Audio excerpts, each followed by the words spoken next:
जी आप बताइए, आपको भोजपुरी में काम करके कैसा लग रहा है? बहुत अच्छा लग रहा है जी। अच्छा आप बताइए, आप पवन सिंह के साथ काम करना चाहेंगे? कौन है पवन सिंह?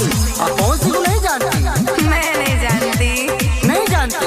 नहीं नहीं। सुनिए, बोलिए। तू आइलू नेपाल से या कोइलू बवाल हो? अच्छा? पवन सिंह कौन है पूछलू सवाल हो?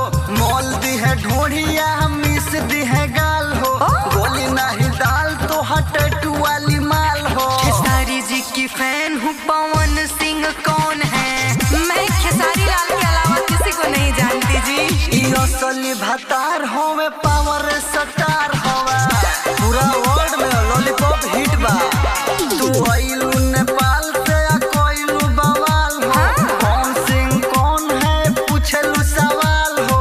मोल दी है ढोढ़िया मिस दी है गाल हो, गोली नहीं दाल तो हटटू वाली माल हो। खेसारी जी की फैन हूँ, पवन सिंह कौन है? मैं पवन सिंह को नहीं जानती जी।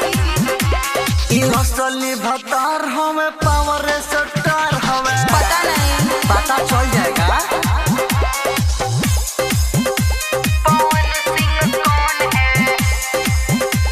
पवन सिंह कौन है? असली भतार हमें पावर स्टार। सज धज के बनी उनके ला तैयार, आके मजली है खाली ट्रेंडिंग स्टार। सोटो बुझे पास तोर खास दी है हो। अच्छा? आरा वाला भीतर इल धास दी है हो। खेसारी जी की फैन हूँ, पवन सिंह कौन है? ऐसा भोजपुरी में केहू नहीं के जे नहीं के जाना। असली भतार हमें पावर स्टार हमें। अब तो बुझा गई होई क्या? अच्छा मैडम जी ये बताइए, आपके बच्चे उच्चे हैं कि नहीं? अरे जी वो तो खेसारी जी के साथ काम करने के बाद आएंगे।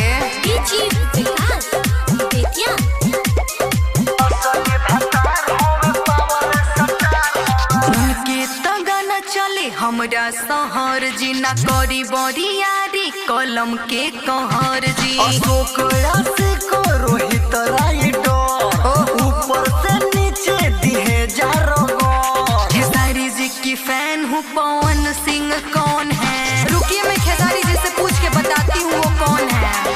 असली भतार हमें पावर स्टार हमें, तुम्हार मम्मी पापा सब लोग जानत होई। तू आइलू नेपाल से या कोइलू बवाल हो? पवन सिंह कौन है पूछलू सवाल हो? मोल दी है ढोढ़िया मिस दी है गाल हो, गोली नहीं दाल तो हटटू वाली माल हो। खेसारी जी की फैन हूँ, पवन सिंह कौन है? असली भतार हमें पावर स्टार हमें। अब पहचान गई। पहचान गई? बालाजी स्टूडियो दिल्ली।